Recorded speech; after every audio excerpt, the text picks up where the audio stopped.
And now Rachel Abbott will be talking to Agnete Friis about Drevet til mord.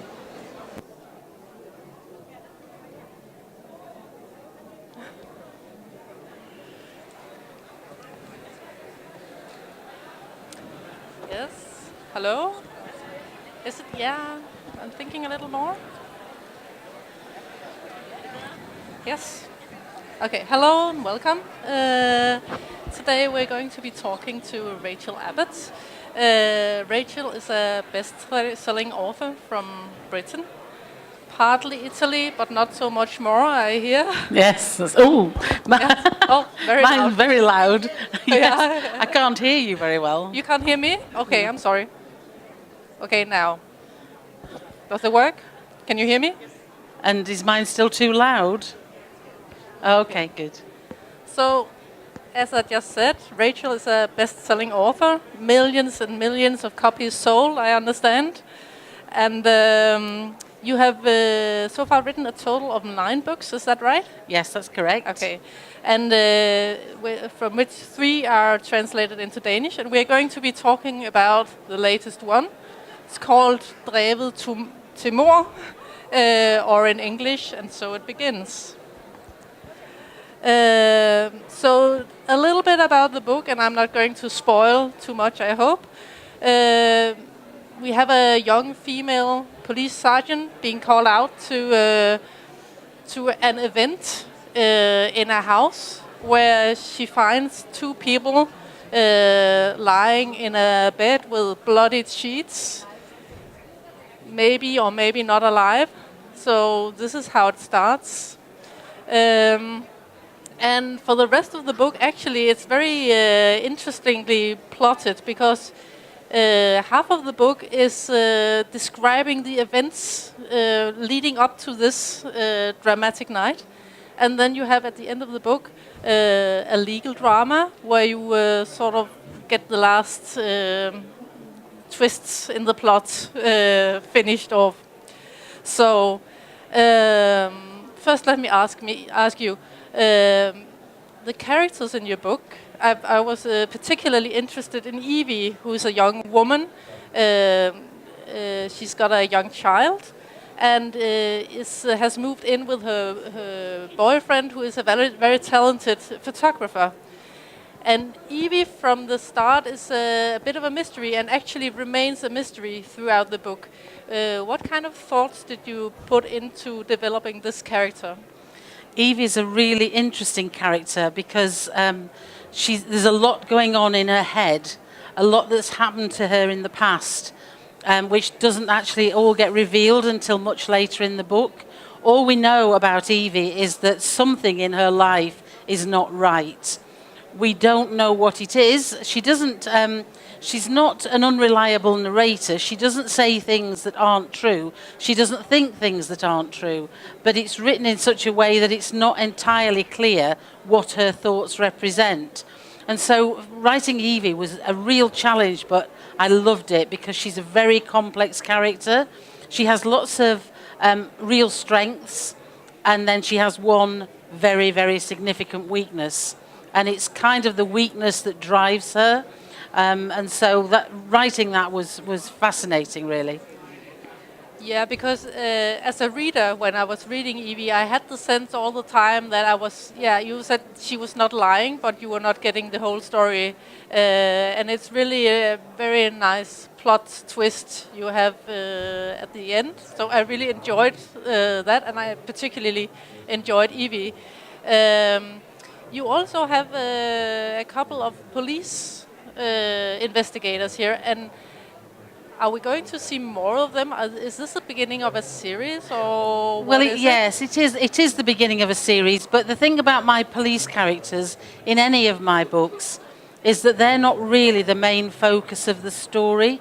The story is about the victims and the perpetrators of the crimes, the people who are really at risk. The police, I kind of need a policeman when I kill somebody. You know, if you've got a dead body, you automatically need to get a policeman. And so the police have always been introduced in my books on that basis. But to make them interesting, you have to give them a life as well.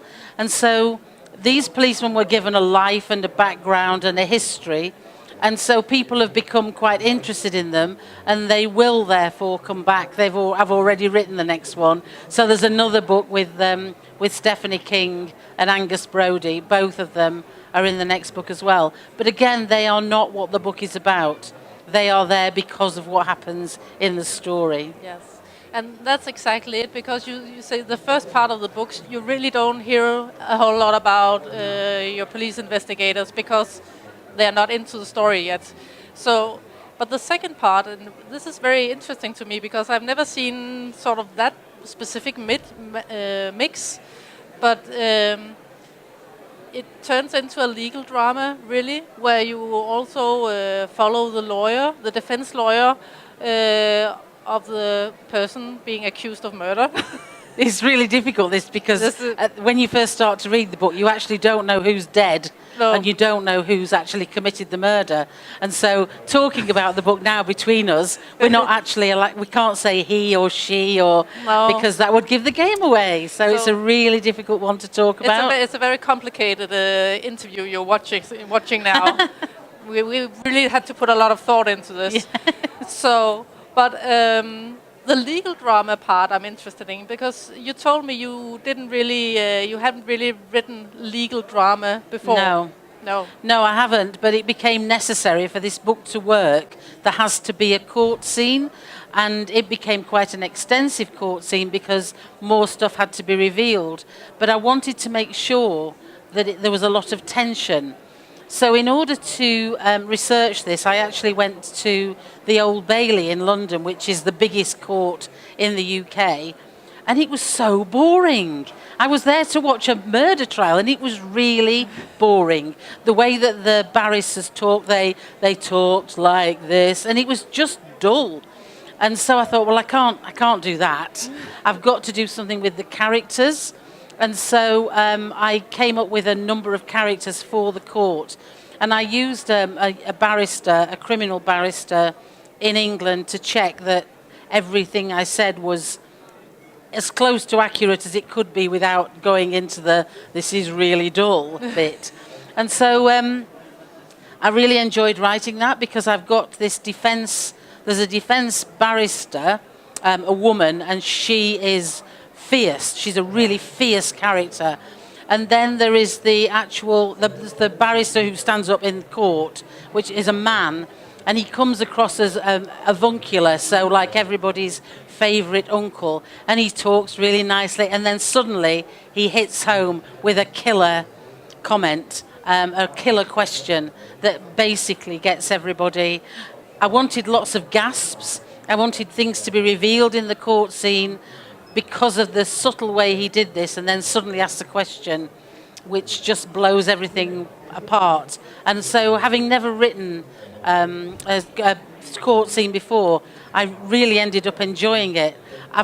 There's not one in the next book. I can't put one in every book because it's not always relevant, but it was good fun to write. Okay. So it's not like you're going to be a legal drama writer from now on, and only in the courtroom. Was it difficult to put the drama inside? Because, as you said, in real life, it's very sometimes surprisingly undramatic in a courtroom, even though the crime committed has been very dramatic. It's very subtle. Do you think you had to remove yourself a lot from reality doing it? I think what I had to do was inject the personality into the people who were in the courtroom. So I think the way to do it was through personality, because basically what they're trying to do is they're trying to find facts. They're trying to find out what really happened. And so it could become a really boring series of questions. And in order to avoid that, I had to get across the characters of the individuals, the nervousness, the nerves that they were experiencing, and then, as I say, these questions that suddenly make everybody gasp, because information is revealed in that courtroom that the reader didn't know before, and some of that can be quite shocking. So that's what made it interesting. And you told me that you had the experience of witnessing, you saw the car pull up with the murder accused coming into the courtroom. Sorry, just one. Yeah. Yes. So you were sort of getting the feeling of what would that be like? Yeah, when I went to the Old Bailey and I sat in this courtroom, which as I say was quite boring, before I went into the courtroom I was waiting outside and a security guard asked me to move away because there was a van coming in, and it was a big white van with high windows up at the top, and obviously it was the prisoner coming into the court. And so the gates opened and this van drove down into the depths of the court. And I just thought, how must that feel? How must it feel to be in that van?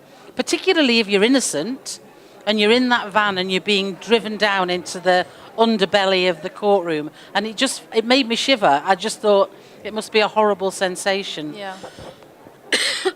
And so Sorry about the coffee. and I can reveal that you're also very much inside the head of the person being accused. So I imagine you're using a lot of that empathy, or say, what is that? And then you're writing this particular character, which we cannot say who is. Who it is, no. Yes. But this is the way you sort of get a feel of what they're experiencing. Absolutely. I think it's all about how it must feel. And I know for many years, when I've seen things on television where somebody's put in handcuffs, I've always thought how awful it must feel to be taken out of your house in handcuffs. And the dread of those kind of things that hopefully will never happen to me. But, sometimes people are completely innocent and it happens to them. And so it was the idea of standing in the court. So I don't know what it's like here in Denmark, but now in England, when the guilty party stands in the dock in the area, that it's got glass around it, and because it's to protect them from people in the court and to protect people in the court from them. And it never used to be like that, but it is now. And just the thought of being in that box where everybody in the stands, the sort of the visitors area, can look at you, and the jury are looking at you, and all these people are looking at you, trying to decide whether you were guilty or innocent. And I thought that was really interesting from a psychological point of view. And really, as you're describing it now, I'm thinking most of us are not really familiar with trying to be in the place of the murderer. Or the maybe murderer. So I'm thinking a lot of crime writers are not writing from the point of view of the accused. So it's definitely a new sense you get when you sort of have to say, oh, what's it like to be cuffed? What's it like to be in that cage? Yeah, I think that the whole concept of who is guilty and who is innocent, and at what point is there ever a time when murder may be justified?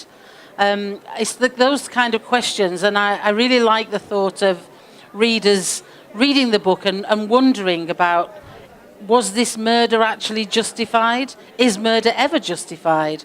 And what drives somebody to commit such a crime? And so for me, it's all about the psychology, the fact that people can do some really, really bad things, and sometimes they do them for reasons that they feel able to justify themselves, even though in the law of the land they're not justified.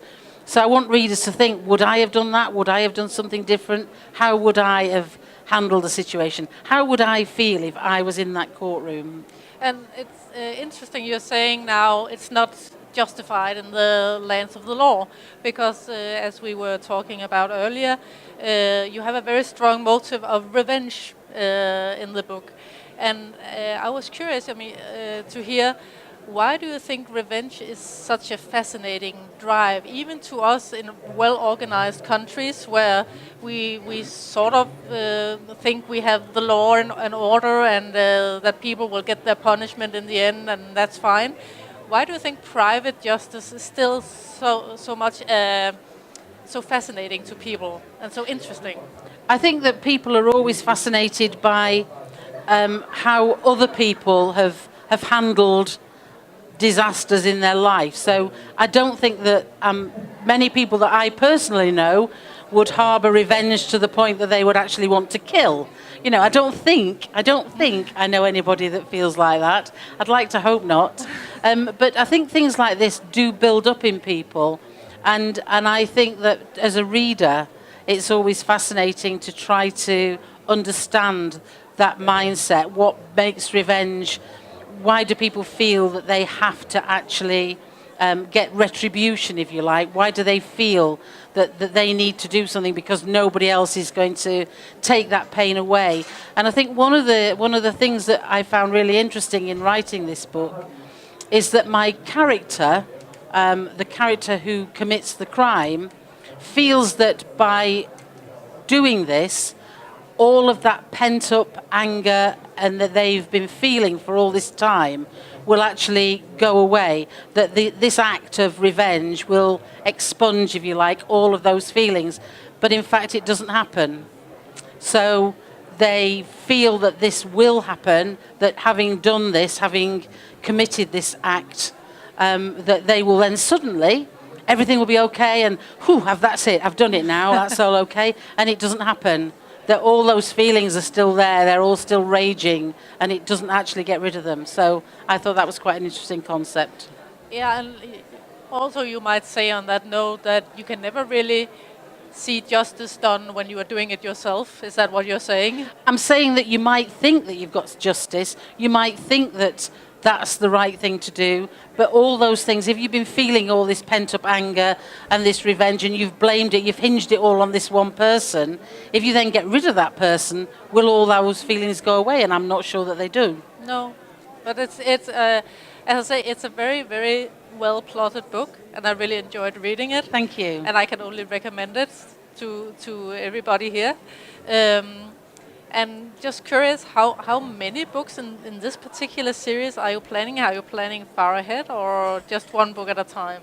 I've only planned one book at a time. I know there are some writers who have a lifetime plan for their characters, and I don't, because I think that each time I write about the character, things happen to them that will change them. So I'm not sure how I would plan their lives out, but I've already written the second book in the series, and I'm hoping that there will be at least 5 books in the series, and then we'll go from there. Because my other series is now on to book 8, and I keep thinking, oh, maybe I'll stop that. But my detective in that, Tom Douglas, is kind of well loved by my English my English readers, and if I suggested killing him off, I think they'd kill me off, actually.